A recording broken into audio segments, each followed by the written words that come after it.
Bom dia. Acho que agora estamos ao vivo. Agora sim, estamos ao vivo. Hoje nós vamos concluir. Tentei fazer em mais capítulos, mas aí eu decidi fazer de uma forma mais didática, mais concentrada. Hoje é o terceiro capítulo. Hoje é o fim da trilogia da subversão. O título é Da Desmoralização, a desestabilização da crise e a normalização. Então, repetindo, hoje nós vamos encerrar, finalmente vamos encerrar o tema subversão. Ela é baseada em alguns livros. Hoje é dia 17 de abril, sexta-feira, 11h50 da manhã. Esse terceiro capítulo, que é o fim da trilogia Subversão, ele vai tratar da desmoralização, da desmoralização, a desestabilização e da crise à normalização. São 4 fases que nós temos na subversão. Eu já falei no primeiro capítulo, no segundo capítulo, bastante sobre isso. Já disse como é que se processa a subversão. Citei alguns livros, e posso citar novamente a bibliografia. Eu prefiro citar os autores do que a bibliografia. Por quê? Porque os autores têm muitos livros bons. Então, quais os autores que eu vou citar hoje? Vou repetir. O Burke, B-U-R-K-E. Quem conseguir achar livros do Burke, leia. Do Roger Scruton também. Porque é onde a gente tem a liberdade, né? O conservadorismo é onde nós temos a liberdade. Alguns liberais ingleses também, que não são conservadores, também professam algumas ideias maravilhosas também, nós não podemos descartar. Os da escola austríaca, na economia, e nos costumes, bons costumes, Roger Scruton, que é fabuloso. Nós temos o Flávio Gordon, um livro que eu recomendo especialmente é A Corrupção da Inteligência, que tem uma bibliografia maravilhosa. Depois vocês vão lá no final e vejam a bibliografia do Flávio Gordon. Vejam a bibliografia do Roger Scruton. Vejam também a bibliografia do Olavo de Carvalho, o que ele consultou para fazer os livros dele todos. Nós temos diversos autores, mas eu gosto de destacar alguns porque de onde vem tudo isso, né? E, evidentemente, as instruções, as palestras, os filmes, os vídeos, os relatos, as entrevistas, todas do dissidente da KGB, lá, dissidente soviético Yuri Bezmenov. É o soviético russo que nos trouxe as informações a respeito do que aconteceu lá no período da Guerra Fria, como que eles planejaram. Hoje eu gostaria de dar uma introdução um pouquinho mais diferenciada, porque muita gente aí mandou e-mail, fez questionamento, mandou pelo WhatsApp, mandou pelo Facebook, mandou pelo YouTube, inclusive o canal do YouTube é lá, João Carlos de Souza Lima, com Z, Figueiredo, Coruja JF. Esse canal do YouTube tem lá o capítulo 1, tem o capítulo 2, agora é o capítulo 3. Muita gente perguntou assim, como é que é essa questão da subversão?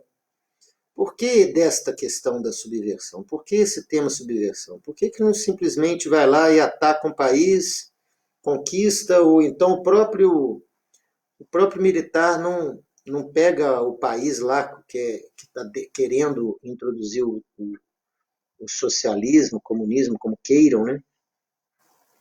Ou um totalitarismo, qual seja ele, seja fascista ou nazista, por que ele não vai lá e toma o poder e simplesmente faz com que a coisa funcione desta forma? Porque Existem várias abordagens, né? Por exemplo, o caso da União das Repúblicas Socialistas Soviéticas, o caso da Rússia, da Revolução Russa, é um caso especial. O caso de Mao Tse-tung na Revolução Cultural Chinesa, em 1949, é um outro caso. Foi pela força bruta, foi pela luta armada. O caso de Cuba também é o mesmo caso. É um caso que foi tomado à força pela Revolução Cubana. Esses casos não são os casos de subversão. Esses casos são os casos já que você, com a força, você tem um pensamento que é o chamado pensamento da luta armada, que é a ideologia bolchevique, você vai lá e toma o poder e com poucas pessoas você faz uma revolução, concentra muito poder. E tinha os mencheviques também. Tem que ler muito sobre bolchevique e menchevique para saber a quantidade de gente que morreu por ter sido bolchevique e outros por ter sido menchevique. Existem os livros, os cadernos de Gramsci também, a nossa biografia, né? Eu tenho alguns cadernos, algumas coisas de Gramsci que dá para a gente entender por que é importante, por que é essencial essa situação. A situação essencial qual que é? Você precisa entender que ou você pega pela luta armada, pela força, ou você pega colocando lá um vírusinho, uma bactéria, uma guerrazinha epidemiológica, pandêmica, causando pandemônio. Mas assim, bomba relógio, cultural, educacional. Então, a subversão, ela tem um tratamento diferenciado. O seu país, ele ainda não foi conquistado pela força. O seu país não é a China, o seu país não é a Coreia do Norte, o seu país não é Cuba, o seu país não é China, entendeu? O seu país pode até dizer que não é Venezuela, porque Venezuela também, se nós formos pensar bem, a Venezuela já foi assim direto, né? Foi praticamente direto, não chegou a ter subversão, mas teve também. O que interessa mais é saber que há uma diferença de abordagem para instituir um modelo. Esse modelo que foi instituído na China, na União Soviética, em Cuba e na Coreia do Norte, são modelos totalitários que não precisaram ter subversão, porque a força foi usada, é luta armada. Agora, quando eu falo de subversão, é assim, você está achando que está votando num camarada que é conservador, que é religioso, que é filósofo, que é o príncipe. Aí você faz e vota no príncipe, depois ele vai lá e facilita a entrada do sapo barbudo. Subversão em vários níveis. Então, nós começamos pela desmoralização, no capítulo 1. Falamos na verdade, no capítulo 1 nós falamos sobre introdução. No capítulo 2 nós falamos da desmoralização e agora nós estamos fazendo o seguinte, a passagem da desmoralização para a desestabilização. Porque depois da desestabilização tem a fase assim, da desestabilização para a crise. E depois da crise tem a fase da normalização. Então, nós já vimos a desmoralização. Ficou faltando agora passar para a desestabilização, para a crise e para a normalização. O que nós podemos falar sobre isso? Nós temos um roteiro aqui que é o seguinte: a gente não tem nós não temos condição de fazer toda a aula e todo o roteiro que esses grandes mestres nos passaram. Mas a gente pode dizer o seguinte, fazendo uma síntese. Primeiro vem a desmoralização. Nós já falamos sobre desmoralização. O que ela é? E a desmoralização ela é muito rápida, porque você ataca essencialmente a moral que foi constituída. Então, se você ataca a moral, você ataca a fé. Você, para desmoralizar uma sociedade, é fácil. Basta que você tenha um período de 20 anos para fazer. É um tempo razoável, suficiente. Você educa uma nação em 20 anos, uma geração. É assim que o nosso professor Yuri Bezmenov fala. Essa geração ela acaba por ser aquele tempo de vida de uma pessoa. Ele fala muito bem isso. Então, ele tem que ser dedicado ao quê? A estudar. Então, você começa lá no pré-primário. Nós já falamos da desmoralização. E a desmoralização, para passar para desestabilização, não é muito difícil. Você começa a influenciar todas as pessoas. Você consegue, com métodos de propaganda, você começa com métodos de ideais diversos daquela da opinião pública. Você começa a formar uma nova opinião pública. Você acaba com a fé. Você acaba com a religião. Você desmoraliza Deus. Você põe o Deus e a religião como a mesma coisa. Você põe o homem que prega a religião e Deus como sendo a mesma coisa. E às vezes o homem que está pregando a religião e está interpretando o texto, ele não é aquela doutrina, não é aquela religião e muito menos ele é Deus. Então você começa a desmoralizar Deus de uma outra forma. Tá vendo esse camarada que está falando aqui? Está falando que Deus falou isso, que a religião é isso, tudo, e você tinha que desmoralizar o homem, senão você desmoraliza Deus. Porque aquele camarada ali seria o que está falando, que Deus estaria dizendo, que teria dito. Então, a tática da subversão, como diz o Yuri Bezmenov, ela é mais ou menos igual à arte marcial. Nós já falamos sobre isso também. Você pega e um indivíduo dentro da sociedade que queira desmoralizar a fé das pessoas, as tradições, os bons costumes da pessoa, você usa o próprio corpo dele quando ele vai te atingir, você foge. Você foge do golpe, mas você não é atingido pelo golpe, você não vai e bate de frente com ele, você usa a técnica da arte marcial japonesa, ou chinesa, o que seja qual for, você pega e deixa ele continuar, e deixa ele bater na parede, usa a gravidade contra ele. Você dá incentivo para que ele continue sendo subversivo, para que ele continue com aquele questionamento dele. Então, a fase da desmoralização, ela é na educação e na religião. Ela começa a ser plantada uma ideia de que aquilo ali ele pode ser questionado, aquelas suas tradições milenares, centenárias, elas podem ser dissolvidas com argumentos que podem te deixar toda a sociedade em dúvida. Aquelas pessoas que são contra a sociedade, você fomenta que elas continuem sendo. Quer dizer, você pega o braço e fala assim, continue. Você dá força para ele. Você não vai de encontro a ele. Você não vai contra ele. Você não vai rebater o choque. Você simplesmente vai dar força. Você pega a força daquele que é subversivo, já por natureza, e fala assim, está questionador? Aquele camarada ali vai trabalhar. E vai direcionar a ação, agarra o movimento que ele está contra e dá força para ele. Então você dá subsídios para que ele... A desmoralização seria mais ou menos isso. É você desmoralizar a sociedade, desmoralizar as tradições, desmoralizar Deus, desmoralizar a fé, e aí você ajuda ele a atingir o objetivo que você tem. Ele é um instrumento, certo? Então, quando você consegue sair da fase da desmoralização de uma forma e que você coloca o princípio oposto como sendo o mais bacana, o melhor, né? E o propósito original passa a ser o contrário do que se pensava, então você já começou a fazer a subversão. Nós passamos muito bem por essa análise no primeiro capítulo que nós tivemos da subversão, a desmoralização. Só que eu quis revisar para a gente poder entrar na fase da desestabilização. Como é que passa da fase da desmoralização para a fase da desmoralização para a desestabilização? Você já substituiu a fé pura por cultos indignos fajutos. Você já acabou com os dogmas religiosos. Você já erodiu tudo isso.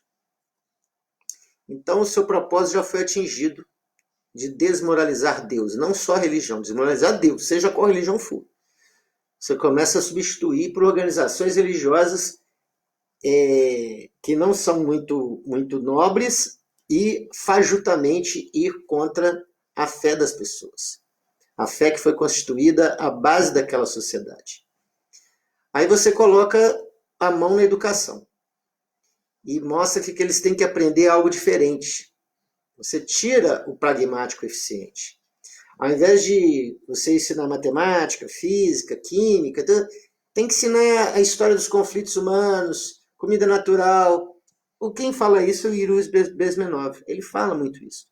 Então, quando você faz essa quantidade de informação na fase da desmoralização, as pessoas começam a caminhar para um sentido das relações de emprego, você começa a colocar os sindicatos como instrumentos, você começa a colocar as pessoas que estavam naturalmente estabelecidas na sociedade, nas relações sociais, por outras organizações, você começa a substituir tudo isso por órgãos, por ONGs, e você corta o vínculo de amizade social das pessoas e faz com que elas entrem na subversão. E a coisa pior é que elas entram na folha de pagamento e elas começam a receber para fazer isso. Assistentes sociais, serviços sociais de ONGs. Você tem que pegar e contradizer tudo aquilo que teve. Então, essa fase da desmoralização, eu gosto de repetir um pouco do que acontece, porque quando chegar na fase da desestabilização, que já se passaram 20 anos, fica fácil para você, depois que você aparelhou tudo, fica fácil para você desestabilizar. Depois que você passou, quando passam 20 anos, você tem, por exemplo, 20 anos, uma mistura de governo de PSDB, que é esquerdista, light, de banho tomado, e passa para um governo Lula, um governo Dilma, que já é mais radical. A partir do momento que você passa para Dilma, mais radical ainda, e isso se eu quiser dizer, se eu não fui presidente, se não seria mais radical ainda, as pessoas não sabem a gradação que existe dentro existe uma fome de poder ali dentro, existe cada um tem o seu ideário, cada um tem a sua forma de agir, e cada um tem o seu modo e o seu objetivo para ser alcançado mais lentamente ou mais rapidamente. O negócio é atingir o objetivo, né, da causa, a meta. Então, quando você começa a introduzir ideias, e aí você começa a ver que não é aquele presidente, aquele congresso que manda. O que manda são os jornalistas, o que manda são os especialistas, as ONGs internacionais começam a ditar normas, você começa a atender ideias que você não gosta, que você não partilha, que você não compartilha, que você não compactua. Mas como aqueles jovens já foram doutrinados, porque já se passaram 20 anos, já se passaram 25 anos, evidentemente que já existe todo um arcabouço de pessoas. Já existem jornalistas que já não têm a concorrência mais. Desde que o jornalista, como diz o Yuri Bezmenov, ele sorria para a câmera, não interessa, não tem mais concorrência. Não existe mais concorrência nem de salário, eles falam a mesma linguagem. Então a imprensa também já foi contaminada. Então você já criou professores de história, professores de geografia, professores de humanos, conflitos humanos, não está conseguindo mais formar físicos, químicos, matemáticos, estatísticos, engenheiros. Você não está conseguindo formar mais em quantidade. E se você tiver que formar em quantidade essas pessoas, você vai chegar num momento tal que você vai dizer assim, poxa vida, então eu não vou ter prêmio Nobel? Não, não vai.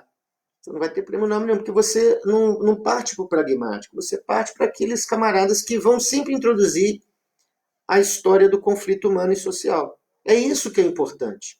Na subversão, o importante é que você desmoralizou a religião, desmoralizou as tradições, desmoralizou a educação, desmoralizou a imprensa, porque a imprensa agora fala uma voz só, uníssona, todos falam a mesma linguagem globalista.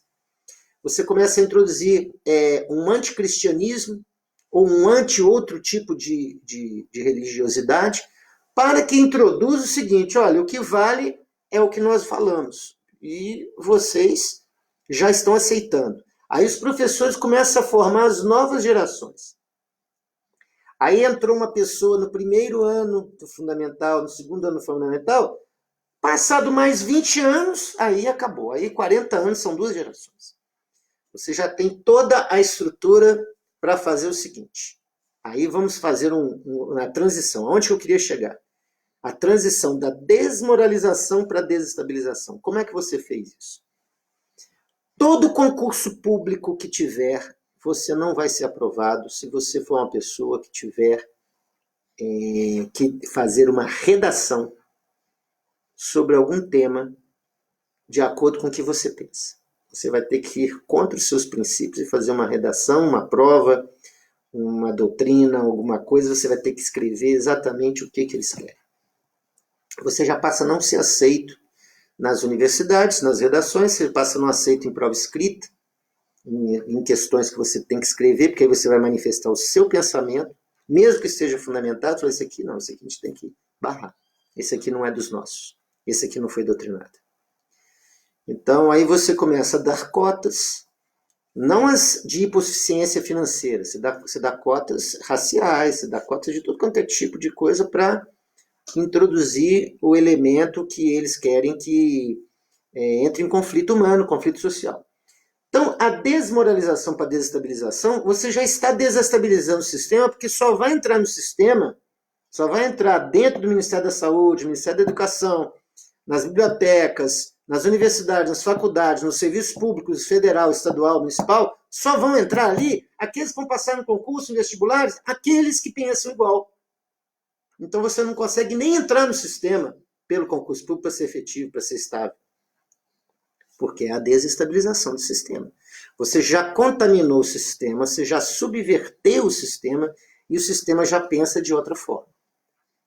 Quando você desestabiliza o sistema, a imprensa já está formada nas faculdades de comunicação, ela já desmoralizaram as religiões, as tradições, os costumes, o conservadorismo, e a economia já está começando a ter um viés de estatismo, de estatal, de Estado poderoso, obeso, grande, forte, concentração de poder.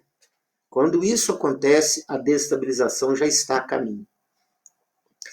E a desestabilização, a melhor que existe, que eles gostam, é a desestabilização não só moral, mas a desestabilização econômica.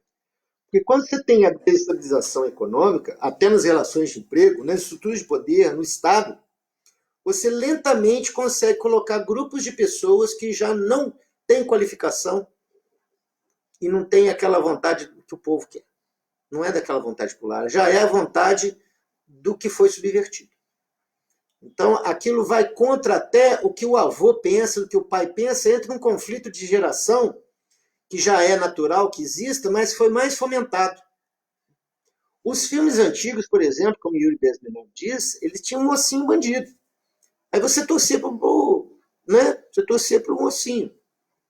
E hoje o pessoal já está torcendo bandido. Hoje já está tendo filmes, hoje já existem filmes que até os heróis, eles são assim, eles não são nem heróis nem bandidos, eles são os dois. Você acaba com o maniqueísmo do jeito que é, da realidade, e diz que o maniqueísmo não existe em tese, mas que na prática existe, existe.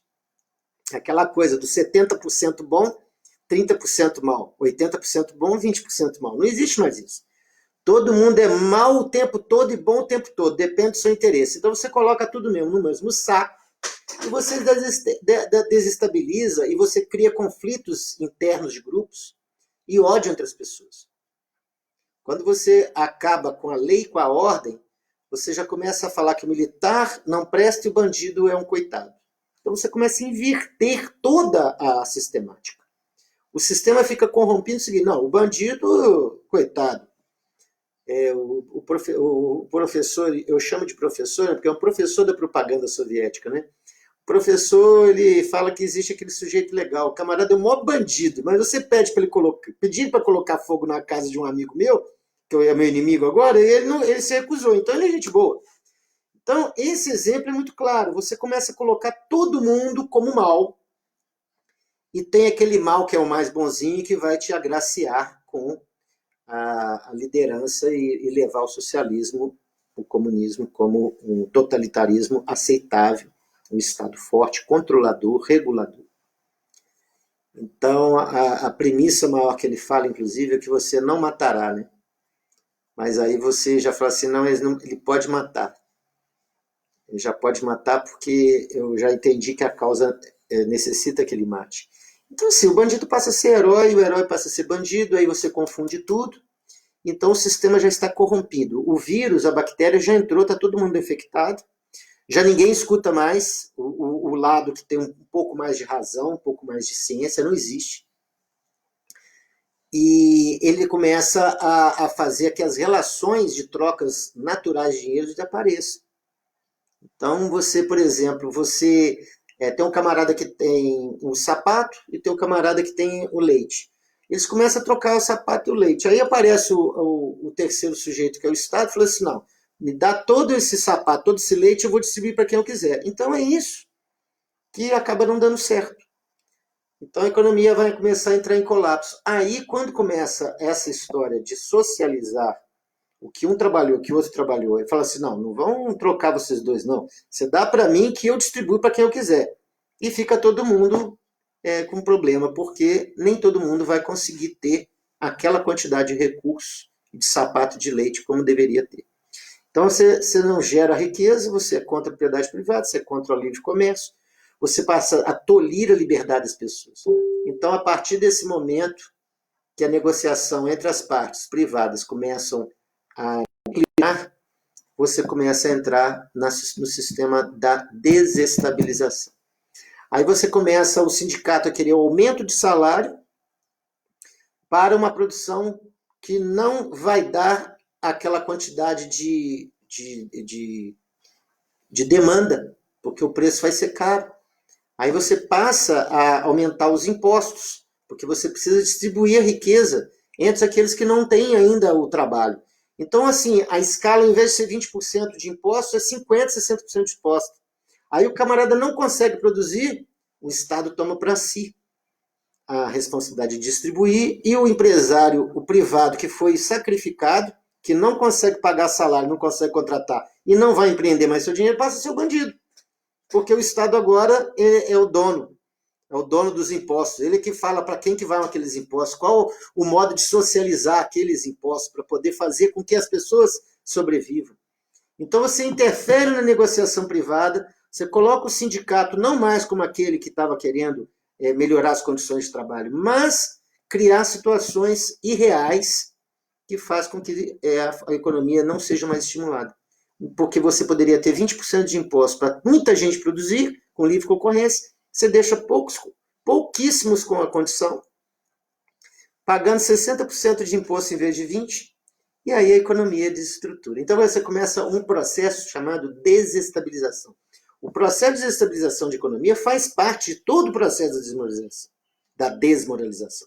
A desmoralização é uma parte importante para que haja a desestabilização. Então, quando você tem assim a destruição da economia, aí começa a outra parte. Aí começa a parte da desestabilização, que você já confia que o governo, que as pessoas que estão no governo são aquelas que detêm toda a informação, toda a sapiência para cuidar da sua vida. Então, basicamente o que nós temos da passagem é isso. Você vai desestabilizar o governo, você vai contra aquilo que toda a história da humanidade construiu, você vai contra o pragmatismo, você vai contra as ciências exatas, você vai dar mais valor à vida humana, entre aspas, para poder dizer que você é humanista, você conquista toda a população, você desestabiliza toda a sociedade, você deixa que o caos se instale economicamente, e aí você vai passar por uma outra fase. Você vai passar para a fase chamada crise. Então nós já estamos acabando, porque quando você chega na crise, como diz o professor Yuri Bezmenov, como dizem outros autores, alguns eu já citei, bibliografias de livros que eu indiquei, você vai consultando lá os autores da Tchecoslováquia, você vai consultando os autores britânicos, americanos, que estão na bibliografia desses livros que eu indiquei, e quando você chega na relação são 20, 30, 40, 50 autores. Roger Scruton fala da liberdade muito bem, e eu recomendo sempre que leia Roger Scruton, porque para mim é um dos maiores filósofos do século XX, para o século XXI. Então você acaba com a sociedade, você acaba com a estabilidade governamental. Porque qualquer pessoa que venha com qualquer ideário diferente, como todo o Estado está aparelhado, seja nas universidades, seja nos correios, funcionalismo público, os economistas, como estão todos os jornalistas, como estão todos lá já integrados naquele ideário, você não tem mais necessidade de ficar discutindo. Assim, não, é unanimidade. A unanimidade diz o seguinte, é isso que funciona. Então você, já quando você chega nessa fase de subversão, você já passou, nós já vimos 2 gerações, 40 anos, acabou com o país. Se você pegar assim, da época do Sarney para cá, o que aconteceu é que nós conseguimos acabar com o país. Tirando aquela fase do Plano Real, que todas as esquerdas foram contra, inclusive o próprio Fernando Henrique Cardoso foi contra, o José Serra foi contra, mas como eles viram que era uma oportunidade deles alavancarem para uma candidatura, eles até se apropriaram do plano que era do Itamar Franco e daqueles economistas, que era o presidente da época. Fernando Henrique Cardoso não aparece nem assinando as notas, porque o antecessor dele, que estava fazendo o planejamento, era um outro, que foi pego na parabólica. Então, quem conhece a história sabe que, só tirando essa parte do Plano Real, que foi uma grande conquista, e tirando o impeachment do Dilma, que foi outra grande conquista, se nós aplicarmos no Estado brasileiro, de Sarney para cá, que são 40 anos, vamos colocar assim, quase 40 anos, foi assim, absolutamente a virada, porque conseguiram contaminar todas as 2 gerações de estudantes, do maternal à universidade, do maternal à universidade. Conseguimos formar professores que foram alunos e já tem alunos hoje que já estão se transformando em professores. E da mesma coisa. Então, quando a subversão entra nesse nível, a gente sabe que a desestabilização é muito importante, a desestabilização assim, essencial. Você tem que chegar numa desestabilização como aquela que estava acontecendo no período Dilma. Se você passa daquela desestabilização do período Dilma e entra numa Venezuela de Maduro, aí você vai passar para uma outra fase. Antes de passar para a crise, você tem o quê? Que tem bastante gente já dizendo que nós estamos em crise, a crise do petróleo não, mas assim, já falando em crises reais, começam a criar crises. Tem jornalista que cria crise toda semana, a crise do ministro tal, a crise do governo tal, a crise econômica, a crise na pecuária. Começa a falar a palavra de crise, porque no período de estabilização, como a economia está patinando, é importante que você fale em crise, a população fica refém daquela palavra. E ela não vê saída. E quando você não vê saída e você vai para a crise, mesmo de verdade, e já está tudo desestabilizado moralmente, a educação está falha, a saúde está podre, está tudo errado, você já desestabilizou todo o país, aí você passa para a crise. Quando você passa para a fase da crise, aí só tem 2 saídas. Ou você tem uma guerra civil, ou você tem uma invasão. Na Venezuela, não teve chance de haver a crise. A crise lá da Venezuela não teve chance de haver a guerra civil, porque o Maduro tirou todas as armas do povo, ele desarmou todo o povo. Ele tirou 400 mil armas do povo. Eu estou dando um exemplo da Venezuela porque ele é verdadeiro, ele é fático. Mas só para mostrar onde que chega a crise. A crise econômica chega num patamar tal que o povo já fica desconfiado que aquele líder que ele estava seguindo já não é aquele líder que ele era preconizado, que prometia o céu e acabou entregando o inferno. É mais ou menos como a Dilma, né? A Dilma conseguiu em 2 anos, em 3 anos, em 4 anos, acabar com a economia do país, porque já tinha sido comprometida com muito crédito, que também não foi uma coisa boa, tinha que desaguar nela. Quando ela entra no segundo mandato, a crise já estava para ser alcançada no seu nível máximo, porque a desestabilização estava total, em todos os níveis. O que ocorre? Você chega num ponto que Eu estou fazendo de propósito as comparações Venezuela e Brasil, porque é muito recente, mas essa história de subversão é narrada na década de 70 e 80. Como que ela é feita? Nós estamos aqui em 2021, 2022, 2023. Ela é um processo contínuo. Vem o 2024, 2025 já poderia estar assim, na última fase que nós vamos falar também. No período da crise, você já não tem mais assim, menor dúvida, aquele camarada tem que nos conduzir. Você já se entrega a ele. E aí que acontece o seguinte, como você já não tem mais saída porque você viu que a coisa só piora, porque ele não vai dar resultado algum para você, e vai tirar você daquele ápice econômico que eles tinham, que a Venezuela era o país mais próspero da América do Sul, talvez um dos mais prósperos da América Latina, e passou a ser o mais pobre, com a maior produção de petróleo do mundo. O que ocorre? Nós temos agora a responsabilidade de dizer o quê? Que naquele momento que ele tira as 400 mil armas, o povo estava desarmado. Estava desarmado. A Suíça tem uma arma atrás de cada árvore, para cada cidadão. O Canadá e os Estados Unidos também.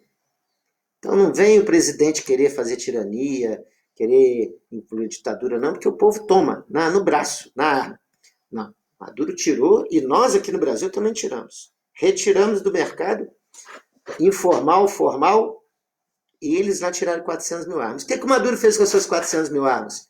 Colocou na mão das milícias dele, de correligionários dele. Armou todo um exército que não era formal, um exército informal dele. E esse exército informal dele começou a patrulhar, ou seja, a população ficou à mercê. Então, guerra civil não tem. É por isso que agora está começando a aparecer a possibilidade de invasão, que a cabeça dele está a prêmio, 15 milhões de dólares. Então, se no momento da crise você não tem possibilidade da guerra civil, a outra alternativa é só mesmo a invasão. E se não tiver guerra civil e não tiver invasão? Aí vem a fase final, que é a da normalização. Então, vamos revisar. Desmoralização, capítulo 1 lá, já estava falando de introdução. Capítulo 2, eu falei da desmoralização para entender que há uma fase muito forte na desmoralização. Hoje nós falamos da desestabilização, porque já está tudo tomado, já está tudo carcomido, a imprensa está dominada com pensamento únicos, a estudantados, os professores, todos já pensam igual, não tem jeito de você tirar isso da cabeça, porque eles foram doutrinados realmente. Acabaram todas as tradições, todo o conservadorismo, os bons costumes são completamente fora de propósito. Já disseram que o que é ditadura é fascismo e nazismo, que eles não sabem que vem na fase de normalização, calma aí que vamos chegar lá. Quando você chega na fase da crise, a desestabilização está completa. A Venezuela, por exemplo, caso concreto, não consegue fazer guerra civil, porque está desarmada a população. Aí você vai e precisa de invasão. E se não tiver invasão? E se não houver invasão? E se não houver a cabeça do presidente Maduro a prêmio? E se ele não for deposto? E se não houver revolução? E se não houver guerra civil e não houver invasão? Aí você passa para a fase da normalização, que a Venezuela já está. Porque o Maduro ele pensa igual Fidel Castro. Ele pensa igual Mao Tse Tung, ele pensa igual Kim Jong-un, ele pensa igual Stalin, igual Mao Tse Tung. Igual Kim Jong-un, igual esse Xi Jinping. Ele pensa assim, é totalitarismo.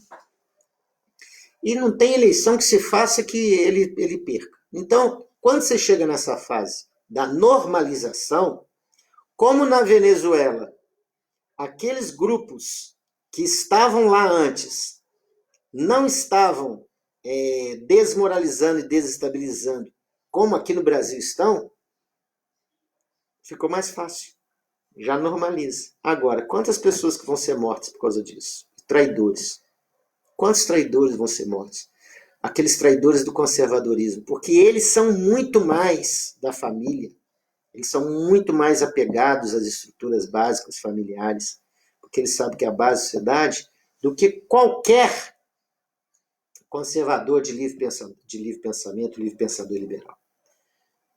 Porque o que identifica um conservador e um liberal é que ele é um livre pensador. Ele preconiza a liberdade. Liberdade de mercado, liberdade de ação, mas com responsabilidade e punição. O o esquerdista que faz mal para eles, todos que tiveram todas as bandeiras racistas, todas as bandeiras libertárias, tudo contra a família, esse pessoal vai para o paredão morrer. No paredão, porque na normalização não se aceita esse agente nocivo que ajudou a subverter.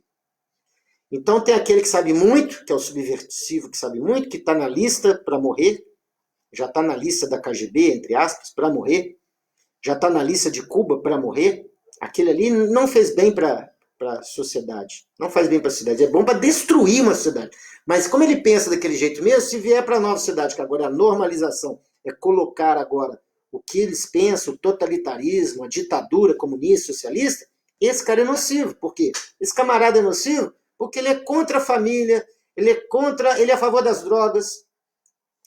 Ele começa a ser nocivo para o próximo passo. O status atual não permite, porque o que faz uma cidade ser estável, sem crise e moral, são vários pilares que essas pessoas subversivas que foram utilizadas como bucha de canhão, agora serão mortas no paredão. Então chega na fase de normalização, muita gente é morta. Aliados que fizeram o trabalho sujo, pessoas que descobriram vários segredos que não deveriam saber, correligionários que desistiram da luta porque viram que aquilo ali não é o que ele queria. Então existe um assassinato em massa.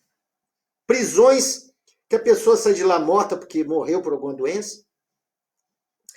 E a regulação na hora da normalização é o seguinte: sua vida é toda regulada, você tem direito às rações, você tem direito às cotas de alimentos, você tem direito às cotas de importação e exportação como tem na China, capitalismo de Estado no máximo que vai acontecer, tudo controlado na mão de pessoas poderosas que são patrocinadores daquele líder totalitário. Então a normalização é a última fase da subversão, quando vem pelo caminho que não é a luta armada.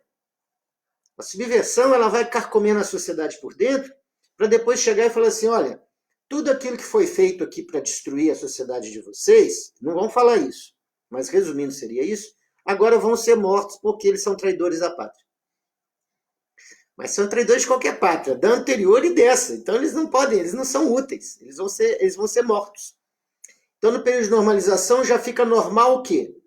Restrição de direitos, vigilância, censura, não tem acesso à internet, não tem acesso ao que está acontecendo de verdade, você vai receber uma única informação do Estado, o Estado vai te prover tudo aquilo que você precisa e não é verdade, porque não vai dar conta, e abole a propriedade privada.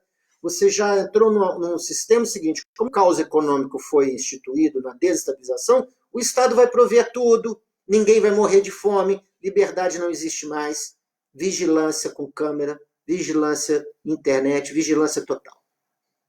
Você chega num mundo distópico do comunismo soviético, do comunismo chinês, do comunismo coreano do norte, cubano, venezuelano. Então a subversão ela serve, pelos cadernos de Gramsci, de você destruir a sociedade livre para instituir uma desmoralização, uma desestabilização, a crise, quando não tem mais jeito, você cai na normalização. Essa é a meta.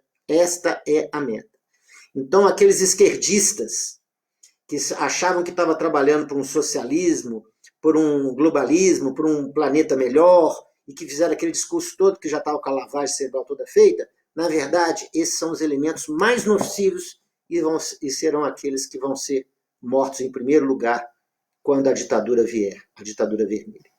Então, gente, eu espero que eu tenha contribuído para vocês, de alguma forma para que vocês entendam como que funcionam as coisas. Isso aqui não é um trabalho que é feito, e é assim, sem edição de vídeo, sem qualquer tipo de pretensão de ser dono da verdade, nada disso me atrai.